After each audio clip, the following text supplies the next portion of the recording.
चिपको आंदोलन भारत में हुए प्रमुख पर्यावरण आंदोलनों में से एक था। ये आंदोलन आजाद भारत का पहला पर्यावरण आंदोलन रहा है। इस आंदोलन की प्रमुखता के कारण जल्द ही ये पूरी दुनिया में मशहूर हो गया और उसे विश्व स्तरीय मान्यता प्राप्त हुई। चिपको आंदोलन उत्तराखंड में शुरू हुई। यह आंदोलन 1970 में प्रारंभ हुई, जब लोग पेड़ों की सुरक्षा के लिए उन्हें गले लगा लिया और कटाई के खिलाफ विरोध करने लगे। लोगों ने पेड़ों से चिपककर अपना प्रेम प्रकट किया, इसलिए इस आंदोलन को चिपको आंदोलन कहा गया। चिपको आंदोलन पूर्णतः अहिंसा पर आधारित था। इस आंदोलन के दौरान सदस्यों ने अहिंसक विरोध को ही आंदोलन का मुख्य माध्यम बनाया। इस आंदोलन ने नेतृत्व संबंधी महत्वपूर्ण योगदान देने वाले चंडी प्रसाद भट्ट और सुंदरलाल बहुगुणा नेताओं के रूप में प्रमुखता प्राप्त हुई। चिपको आंदोलन की परिस्थितियां उत्तराखंड में 1970 के दौरान हुई प्राकृतिक आपदाओं के कारण उत्पन्न हुई। उत्तराखंड में 1970 के समय भयंकर बाढ़ आई, जिससे एक बड़ा क्षेत्र नष्ट हो गया। इस बाढ़ की तबाही भयंकर रूप ले ली, क्योंकि पहाड़ियों से नीचे बहता पानी अपने साथ भूमि के बहुत सारे टनों को लाया, जिसके परिणाम स्वरूप खेती और बिजली उत्पादन पूरी तरह बंद हो गई। इस तबाही की सबसे मुख्य वजह के रूप में पेड़ों की कटाई को स्वीकारा गया। विशेषज्ञों ने बताया कि वनों की बड़ी मात्रा में कटाई ने बाढ़ की प्राकृतिक अवरोधों को समाप्त कर दिया। ये तथ्य सामने आते ही स्थानीय लोगों में आक्रोश फैल गया और उन्होंने वनों की कटाई को रोकने का निर्णय लिया। उस समय लकड़ी कटाई को नियमित रूप से व्यवस्थित करने का एक संगठनिक प्रतिष्ठानिक प्रणाली शुरू की गई थी, जिसके कारण पूरे उत्तराखंड में विज्ञानहीन तरीकों से लकड़ी की कटाई का कार्य चल रहा था।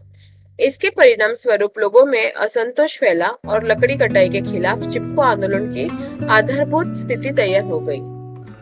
चिपको आंदोलन की प्रारंभिक उत्पत्ति उस सत्य पर आधारित थी कि सरकार ने अंग्रेजी शासन के काल में निर्धारित वन नियमों और कानूनों को संशोधित किया था।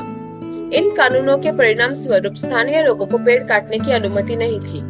हालांकि लाइसेंसधारी कंपनियों को इसका अधिकार था। ये नाराजगी कई बार प्रकट हुई, लेकिन 1974 में हुई एक घटना के बाद इसने महत्वपूर्ण आयाम ले ली। चिपको आंदोलन उत्तराखंड में चमोली जिले में अपनी शुरुआत की। चमोली में एक विशेष पेड़ पाया जाता है, जिसे अंगू का पेड़ कहा जाता है। अंगू की लकड़ी बहुत हल्की होती है और ठंडी या गर्मी में तेजी से नहीं बदलती। इस पेड़ की लकड़ी से स्थानीय किसान अपने हल और जुआ बनाते थे। इसके कारण जो हल और जुआ इस लकड़ी से बनाए जाते थे, बैलों को थकान नहीं पहुंचता था, क्योंकि वह बहुत हल्का होता था। एक समय ऐसा आया जब वन विभाग ने इस लकड़ी को किसान को देने से मना कर दिया। इसके साथ ही सरकार ने इलाहाबाद की साइमंड कंपनी को इन पेड़ों को काटने का अधिकार प्रदान किया। साइमंड कंपनी खेल के सामान बनाने का काम करती थी और उन्हें बल्ले बनाने के लिए अंगू की लकड़ी आदर्श मानी जाती थी।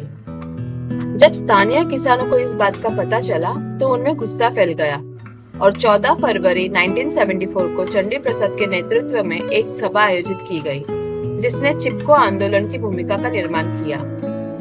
उसी समय सेना ने अपने उपयोग के लिए चमोली में किसानों की भूमिका अधिग्रहण किया। वही किसानों ने साइमंड कंपनी और वन विभाग को स्पष्टता से सूचित किया कि उन्हें एक भी पेड़ को जीवित रहते काटने की अनुमति नहीं दी जाएगी। 26 मार्च 1974 को सेना ने किसानों को जमीन का मुआवजा देने के लिए बुलाया। उस समय चिपको आंदोलन अपने चरण पर पहुंच चुका था। जब सभी पुरुष मुआवजा लेने गए तो साइमंड कंपनी के ठेकेदार पेड़ों को काटने के लिए पहुंचे। जब गांव की स्त्रियों को यह बात पता चली तो वे तुरंत वहां पहुंच गई और पेड़ों के साथ लिपटकर खड़ी हो गई, ताकि पेड़ों को कटने से बचाया जा सके। इस मुद्दे पर 27 महिलाओं को अगुवाई में गौरा देवी थी। इसी दिन से ऐतिहासिक चिपको आंदोलन की शुरुआत हुई। आंदोलन के नारे लगाए गए, मिट्टी, पानी और बयार, क्या है जंगल के उपकार, लिसा, लकड़ी और व्यापार, मिट्टी, पानी और बयार, जिंदा रहने के आधार। चिपको आंदोलन की सफलता में गांव की स्त्रियों का महत्वपूर्ण योगदान था। सुंदरलाल बहुगुणा ने अपने अहिंसक तरीकों और उपवास के माध्यम से उत्तराखंड में इस आंदोलन को प्रोत्साहित किया। चमोली में हुई प्रारंभिक सफलता ने पूरे उत्तराखंड को प्रभावित किया और लोगों को पेड़ों की कटाई से बचाने के लिए उनके साथ जुड़ने को कहा। विभिन्न स्थानों पर दमनकारी नीतियों का उपयोग किया गया, लेकिन लोगों ने उन नीतियों को उचित नहीं माना। लोक गायकों और लोक नायकों ने भी जनता के साथ खड़े होकर उन्हें प्रोत्साहित किया और उनमें जोश भर दिया। आंदोलन की सफलता के लिए भूख हड़ताल का आयोजन किया गया और पद यात्राओं के माध्यम से लोगों को आंदोलन की महत्व समझाई गई। महिलाओं ने नारा लगाया कि जंगल हमारा मायका है और पेड़ों के पहले हमें काटे। हजारों लोगों को गिरफ्तार किया गया, जिसमें महिलाओं की संख्या बड़ी तादाद में थी।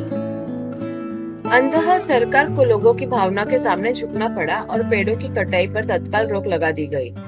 इसके साथ ही सरकार ने आंदोलनकारियों के साथ बातचीत का न्योता दिया।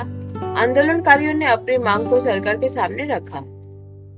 ये कुछ आंदोलन की मांगे थे, जो वनों के संरक्षण की पर्याप्त व्यवस्था की जाए और उसे बेहतर बनाने की कार्ययोजना बनाई जाए। वन कटाई की ठेकेदारी प्रथा को समाप्त किया जाए।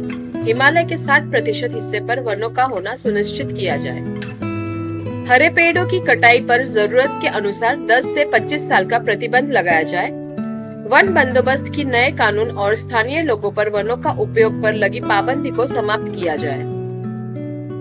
सरकार ने आंदोलनकारियों की मांग पर 9 मई 1974 को दिल्ली विश्वविद्यालय के पर्यावरणविद और वनस्पति विज्ञानी वीरेंद्र कुमार की अध्यक्षता में एक समिति गठित की। इस समिति ने अक्टूबर 1976 को अपनी सिफारिशें जारी की।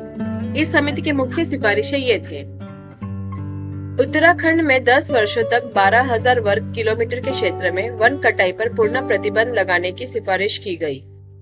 उत्तर प्रदेश सरकार ने सुझावों को मान्यता देते हुए कुछ विशेष क्षेत्रों में युद्ध स्तर पर वृक्षारोपण की पहल शुरू की। इसके साथ ही 13,000 हेक्टेयर से अधिक क्षेत्र में वन कटाई पर पूर्ण प्रतिबंध लगा दिया गया और सभी वन कटाई लाइसेंस रद्द कर दिए गए।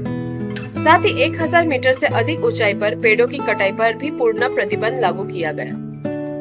निष्कर्ष, यह भारतीय इतिहास में एक महत्वपूर्ण और सफल पर्यावरणीय आंदोलन रहा है। इस आंदोलन की सफलता का कारण है इसका सामाजिक और जनवैज्ञानिक मूल्यांकन, साधारण जनता के सहयोग का प्रयास। यह आंदोलन न सिर्फ पर्यावरण संरक्षण को लेकर जागरूकता फैलाया, बल्कि सामाजिक और आर्थिक सुधार के लिए भी मार्गदर्शन प्रदान किया। चिपको आंदोलन की सफलता ने दूसरे आंदोलनों को प्रेरित किया और पूरी दुनिया में पर्यावरण संरक्षण की दृष्टि को मजबूत किया। इस तरह चिपको आंदोलन ने लोगों को उनकी प्राकृतिक धरोहर की महत्वता के प्रति जागरूक किया और पर्यावरण संरक्षण के लिए सशक्त प्रेरणा प्रदान की। अगर आपको हमारी ये वीडियो अच्छी लगी हो तो प्लीज लाइक, शेयर और सब्सक्राइब जरूर कीजिए। आपका दिन मंगलमय हो।